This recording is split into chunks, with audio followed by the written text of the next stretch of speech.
firstly, your initial thoughts, reaction?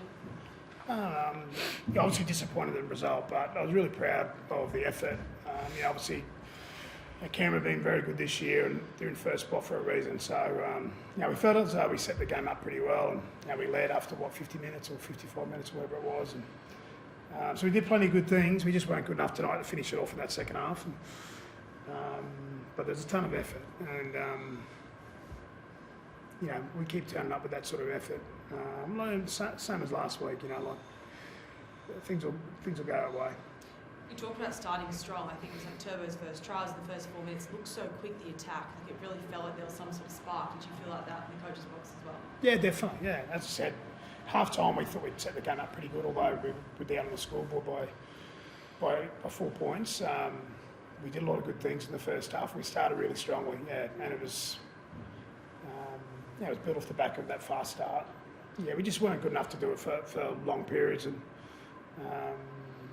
we gave them some leg outs. I think we gave away 4 penalties, and that gave Raiders field position. They were able to capitalise. Where did you feel the improvements are from last week to this week in terms of, it's still lost, but where did you feel the improvements were for you tonight that you were happy and pleased, that gives you some hope moving forward? I just looked at our effort for each other. We worked really hard, with regards to our kick chase, and we really suffocated them there for long periods of time. We were making Fogarty kick from inside his 40 for a lot of their sets. But as I said, the thing that we weren't good enough was just a little bit of accuracy in our attack down, attacking their line, and then we gave, as I said, I think it was 4 yardage penalties, which gave them field position, and they were able to capitalise. And when you're playing against the team that's sitting first and a really consistent side like the Raiders, you got to be squeaky clean with your discipline, and you need to take your opportunities. So, but we had a red hot crack, and we're really disappointed with the result. There's no doubt about it. But look, there was a ton of effort. Daly, how did you feel the attack was tonight? Do you agree with just the execution and some things? Did it feel like it was on at the start and then wasn't quite at the end?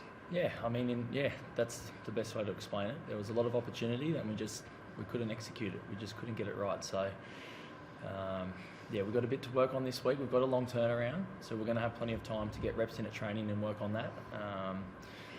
Steve said there's a ton of effort there, but in this NRL, effort's just not going to be enough. So we need to bring that effort next week and then refine our game. Still plenty of confidence within the group. Still a lot of good players in this team. So we need to dust ourselves off. We've got a long turnaround, as I've mentioned, so it's time to recharge and get ready for these final 4 games and really go after them. So really important time of the season for us, obviously, and this rest has come at a good time to regroup. Ethan Bullimore, he was really how impressed were you with what he was putting out there? It was incredible metres. Yeah, gave us great impact off the bench.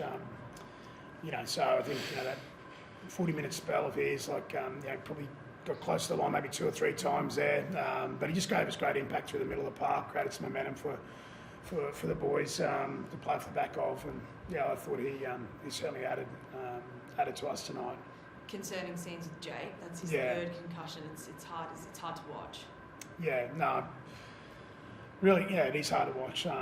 He cared so much about the team, and Josh Papali'i is one of the biggest players in the competition, and Jakey goes down there and he's trying to turn the tide for us. And the good thing is he's sitting up inside there, but it's Category 1, so he'll definitely miss next week. As you said, I think that might be the 3rd one this season. It's really, it's really disappointing for him and us, and we're already missing, I think 6 or 7 of our forwards at the moment, so Jake won't play next week. That's for sure. As you mentioned, you guys have been rocked by injuries as of late. How do you sort of adapt to losing those big bodies like Jake and Hamole? Yeah, well, we just, we've got the guys who I thought, Michael Cheekham for his first game in first grade this year, for someone like that who's been playing second grade all year, he worked really hard, and Aaron Schott played his first game this year, so you had 2 guys playing their first game. And, we keep giving those guys opportunities. Ethan Bullimore had to play longer minutes tonight, and as Eloise said, he was outstanding off the bench for us. So it just means other guys have to pick up the load. Jas Tavunga was on crutches 6 days ago and didn't train all week. and gets out of bed and plays the minutes he had to play there. And we didn't think he'd play, but we just got to keep dusting ourselves off, and it's not an excuse. We thought we were in a position to win the game tonight, and ultimately we weren't quite good enough. Javon heard a pop in his hip last week, so what was the injury in the end of that to turn around like that? Yeah, no, well, he's got a strain there, so he didn't train all week. We couldn't play him at 9 because he couldn't bend over, but that's the effort that we got in the group. People don't see that. He literally was on crutches for about 3 or 4 days, and then he doesn't train other than a little fitness test yesterday back in Sydney. Wants to compete hard for the boys, and we've got as I said, we've got a good group there, and they care about it. We're disappointed. It's 3 losses in a row after a great victory over Melbourne and 3 wins in a row. Harry, played on bigger stages. How good do you see this Raiders team being? Yeah, they've had a fantastic season, and as Steve's mentioned, they sit first for a reason. We played them in round 3 this year, and can definitely see the growth in them from round 3 this year. So, I'm sure they'll be really confident going in the finals this year, and I'm sure they're proud of their work so far. They've played really well. How far do you think they can go? I don't know. We're still trying to worry about getting there. They're obviously well and truly sewn up a finals berth and a potentially top 2 berth, and that's great, but the reality is we can't look around anywhere else. We have to be so focused on what's ahead. As I said, we've got a long turnaround to freshen up, and our priority is the last 4 games and making it count. Thanks, guys. Have a good night. Thank you.